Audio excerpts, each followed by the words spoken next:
Assembly ఎన్నికల ముందు అనేక హామీలతో రాష్ట్ర ముఖ్యమంత్రి రేవంత్ రెడ్డి గారు వికలాంగుల సమాజాన్ని మాయమాటలు చెప్పి వికలాంగుల సమాజం ఓట్లను కొల్లగొట్టి ఈ రోజు తెలంగాణ రాష్ట్ర ముఖ్యమంత్రిగా చలామణి అవుతున్నటువంటి ముఖ్యమంత్రి రేవంత్ రెడ్డి గారు అధికారంలోకి వచ్చి 14 నెలలు గడుస్తున్న వికలాంగుల సమాజానికి మేము అధికారంలోకి వస్తే అదే నెల నుంచి 6,000 రూపాయలు పింఛన్ ఇస్తాం.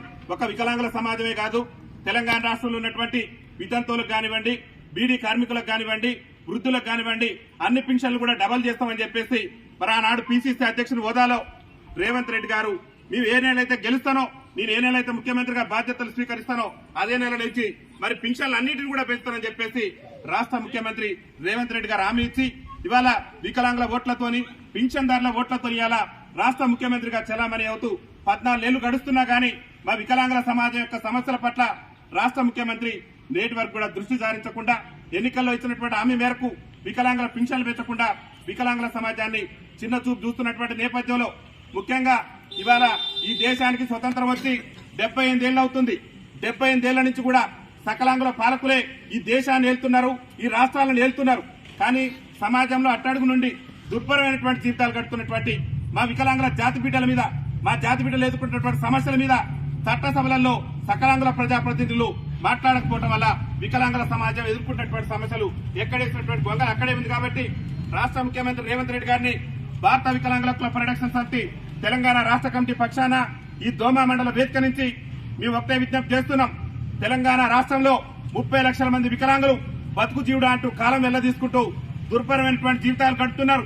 తెలంగాణ రాష్ట్రంలో వికలాంగుల ఓట్లతోని గద్దెనెక్కినటువంటి 119 మంది ఎమ్మెల్యేలు ఏనాడు కూడా కనీసం 0 ఊర్లో కూడా మా వికలాంగుల జాతి బిడ్డల సమస్యలు అసెంబ్లీలో మాట్లాడకుండా వికలాంగుల సమాజం గురించి కనీసం ఆ ప్రస్తావన లేకుండా మరి కేవలం మమ్మల్ని ఓట్ బ్యాంక్ రాజకీయాల కోసం వాడుకున్నటువంటి నేపథ్యంలో మేము ఏం కోరుతున్నామంటే తెలంగాణ రాష్ట్రంలో ఏదైతే మరి 78 ఏళ్ల నుంచి కూడా అణచివేతకు గురైనాం, 78 ఏళ్ల నుంచి కూడా మీ సకలాంగుల పాలకలసలో మా సంక్షేమం కుట్టుబడింది. కాబట్టి తెలంగాణ రాష్ట్రంలో త్వరలో ఖాళీ కాబోతున్నటువంటి ఏదైతే ఎమ్మెల్యే కోట ఎమ్మెల్సీ స్థానాలు ఉన్నాయో 5ంటిని కూడా ఒక్క ముఖ్యమంత్రి రేవంత్ రెడ్డి గారికే కాదు, ప్రధాన ప్రతిపక్ష నాయకుడు ఉన్నటువంటి కేసీఆర్ గారికి కూడా మేము విజ్ఞప్తి చేస్తున్నాం. ముఖ్యంగా ఎందుకనంటే తెలంగాణ రాష్ట్రంలో ఖాళీటటువంటి 5 ఎమ్మెల్సీ స్థానాల్లో మరి ఎమ్మెల్యే కోట ఎమ్మెల్సీ స్థానాల్లో కాంగ్రెస్ కు ఉన్నటువంటి బలం మేరకు 4 ఎమ్మెల్సీ స్థానాలు వస్తున్నాయి.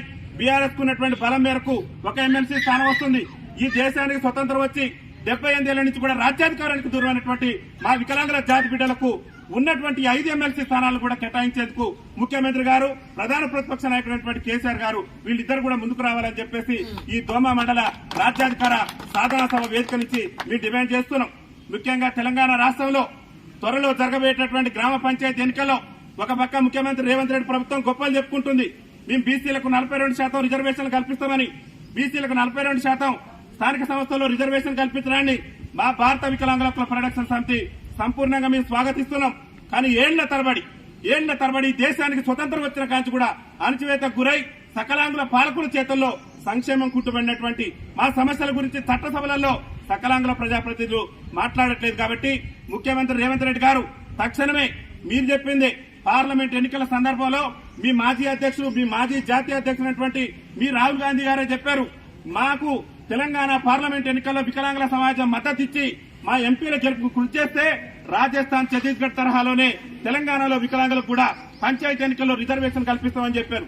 ఒక పక్క బీసీ రిజర్వేషన్ల కోసం ముఖ్యమంత్రి రేవంత్ రెడ్డి ప్రభుత్వం వేగంగా పోతుంది. కానీ మీ రాహుల్ గాంధీ గారు ఇచ్చినటువంటి హామీ ఏదైతే రాజస్థాన్, ఛత్తీస్గఢ్ లో మా వికలాంగుల సమాజానికి ఇస్తానన్న అక్కడిచ్చిన మాదిరిగానే ఇక్కడ స్థానిక సంస్థల్లో రిజర్వేషన్ ఇస్తానన్న మాదిరిగా మాకు రిజర్వేషన్ కల్పించేందుకు రేవంత్ రెడ్డి ప్రభుత్వం వెనకడుగేస్తుంది.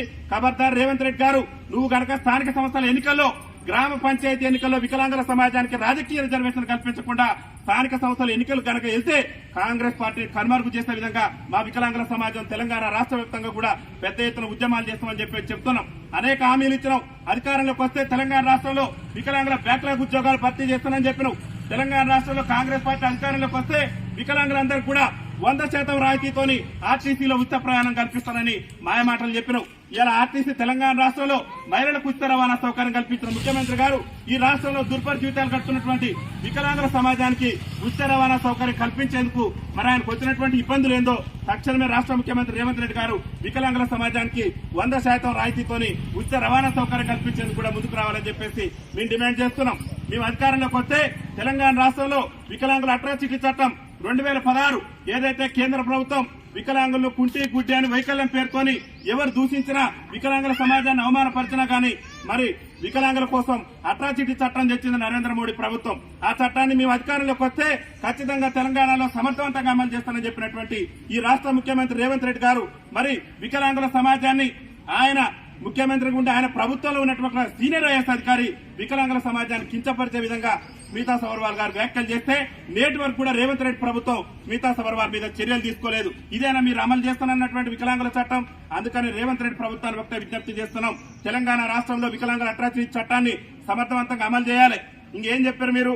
తెలంగాణ రాష్ట్రంలో వికలాంగుల సంక్షేమ శాఖను మేము అధికారంలోకి వస్తే మహిళా శిశు సంక్షేమ శాఖ నుంచి వేరు చేసి ప్రత్యేక శాఖగా కొనసాగిస్తామని చెప్పారు. మీరు అధికారంలోకి వచ్చి 14 నెలలు గడుస్తుంది. 10 నిమిషాలు చాలు మా వికలాంగుల సంక్షేమ శాఖను ప్రత్యేక శాఖగా కొనసాగించడానికి. మాయ మాటలతోని వికలాంగుల సమాజానికి ఉన్నటువంటి హక్కుల కాలరాస్తూ వికలాంగుల సమాజాన్ని ఇబ్బందులు గురి చేసే విధంగా రేవంత్ రెడ్డి ప్రభుత్వం ప్రయత్నం చేస్తే మాత్రం పెద్ద ఎత్తున తిరుగుబాటు ఉంటుంది.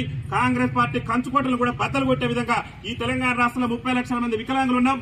గడప గడపకు మా కుటుంబ సభ్యులనే కాదు మా మిత్రులు అందరినీ కూడా చైతన్యం చేసి కాంగ్రెస్ పార్టీ అడ్రస్ గల్లంతా ఈ విధంగా మా యొక్క ఉద్యమ కార్యాచరణ కూడా తీసుకుంటామని చెప్పేసి ఈ దోమ మండల వేదిక నుంచి మేము తెలియజేస్తున్నాం.